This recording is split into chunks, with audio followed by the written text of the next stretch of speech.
Okay, quick question.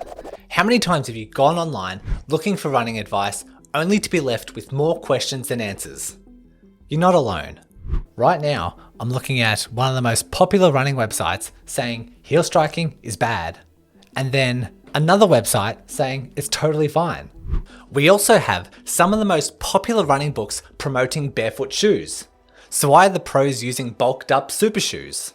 And get this, everywhere I look, coaches are saying that running at 180 steps per minute is the golden rule to follow. Yet I can't find a shred of evidence backing this up. So let's get to the real answers in this video by learning what is BS and what is evidence-based, so you know how to run faster and safer. And by the end of this video, you'll be left with 2 simple running elements you need to focus on. That's it, only 2 things, so you can scrap all the confusing misinformation and get back to running with confidence. The first piece of advice I always come across says you should avoid heel striking. The reasoning is that when you contact with your heel, it creates a braking force in your body, which hinders forward momentum and needs to be removed if you want to run faster.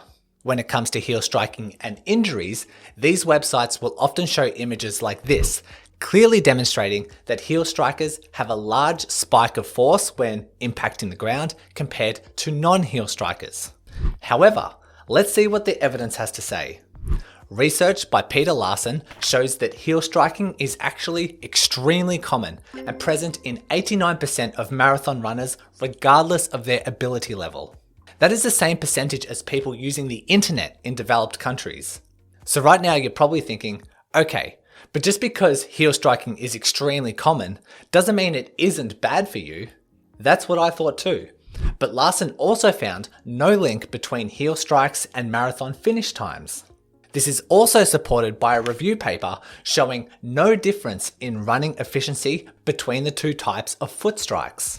In fact, when you take a group of heel strikers and retrain them to remove their heel strike, they still don't see any improvement. But while these studies I found show no difference between heel strikers and non-heel strikers, allow me to make an argument that you heel strikers might actually have an advantage when running races. You see, since the development of high-tech super shoes, it's undeniable that people are running faster, mainly because of the high-tech foam recoiling and returning a lot more energy back into the runner. But you may also be aware that super shoes have a rigid carbon fiber plate embedded within the shoe. Well, this is where it gets interesting, because it is this feature that has a greater advantage for heel strikers. Despite what you may think, a rigid plate doesn't act like a spring bouncing you forward. Instead, it acts like a lever and propels you forward, a mechanism that is much better served when heel striking. Okay, so heel striking is fine from a performance standpoint, but it won't serve any purpose if it is linked to injury and I never make it to the start line in the first place. Well, when it comes to changing from a heel to a midfoot strike pattern, research says it does not reduce the risk of running related injuries. This is also supported by another large systematic review also failing to correlate foot strike and injury. But what about the graph showing that large spike in ground reaction force? Surely that leads to higher risk. Well, this paper argues the same amount of ground reaction force is accumulated in non-heel strikers. However, since the load of the foot comes slightly later in the running cycle, it is superimposed or hidden by the follow-up load of accumulation during mid-stance. So these images may be deceptive and misleading when relating to the overall load in the body. However, if you want to avoid injury, no matter what foot strike you have, respect the load that goes through the body and make sure your overall running volume, including your distance, speed, and hills, is adjusted gradually. With foot strike out of the way, let's move on to shoe companies telling you runners that the inward rolling of your ankle is bad. How often do you see it? You walk into a running shoe store, they take a look at your feet, maybe they have you walk over a pressure sensor and say you have flat feet or pronate. Therefore, you require a stability shoe, otherwise you are at risk of injury. Well, research from Rasmus Nielsen clearly explains that pronators get injured less than those who have a neutral foot shape. But how? Essentially, the movement of pronation is actually a protective mechanism and actually helps decelerate the ground reaction forces when impacting the ground. Just like how your car's suspension absorbs bumps on a bumpy road, ankle pronation acts as a built-in shock absorber for the body. I always like to remind my runners, especially those who have flat feet or pronate more than others, your body has adapted to this movement throughout your entire life, and your injury has only come about because you have done too much too soon. Therefore, it is safe to continue pronating, just make sure your training loads are adjusted and increased gradually. Now, I'm a bit ashamed about this next myth, because it is often spread to you runners, unfortunately, by us health professionals.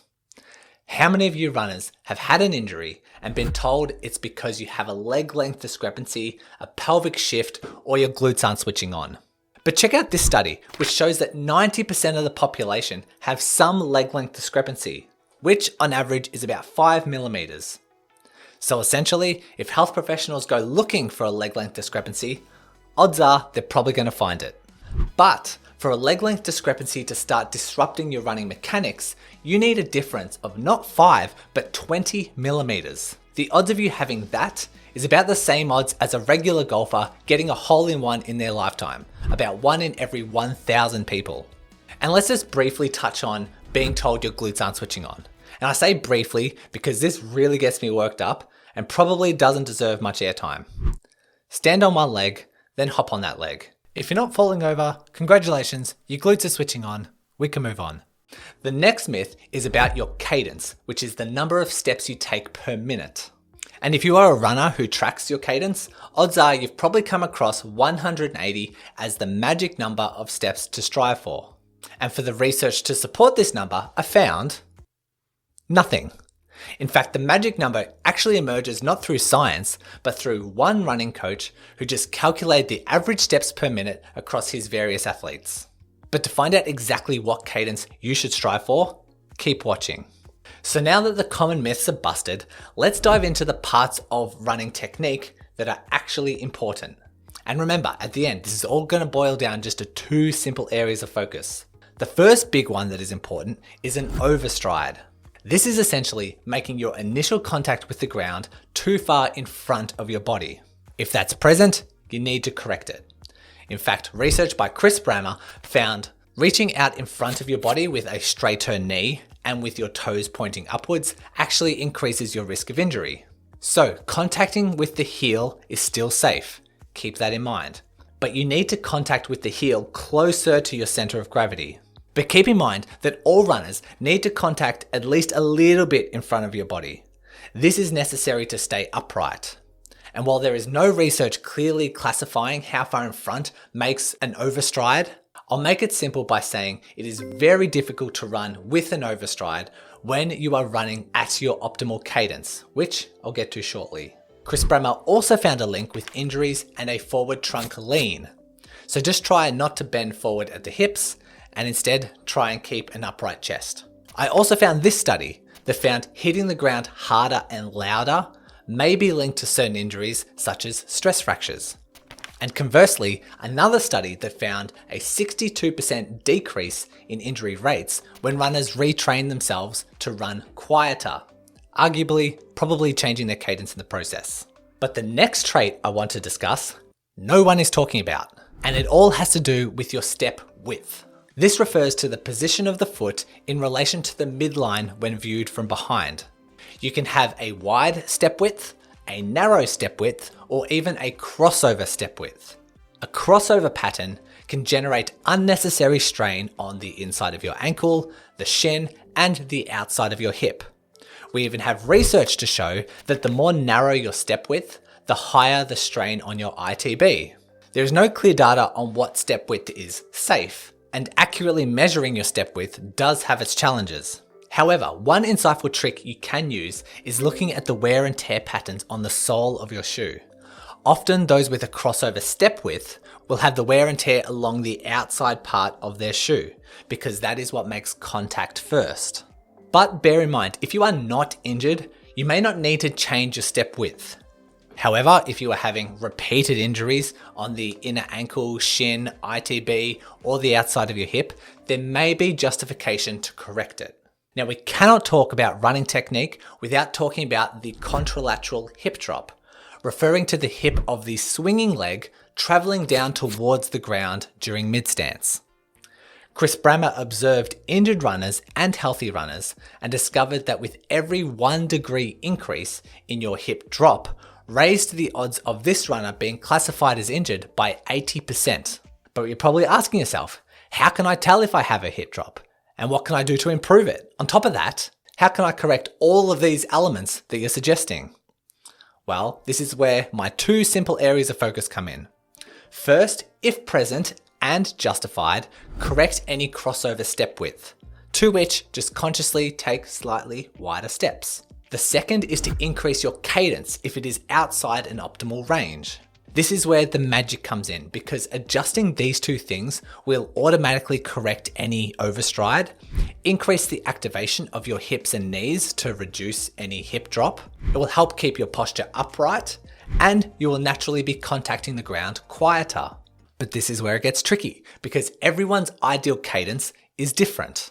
However, with this being such a crucial piece to the puzzle, I have dedicated an entire video to explain what cadence is and tests you can do to work out your personalized cadence number.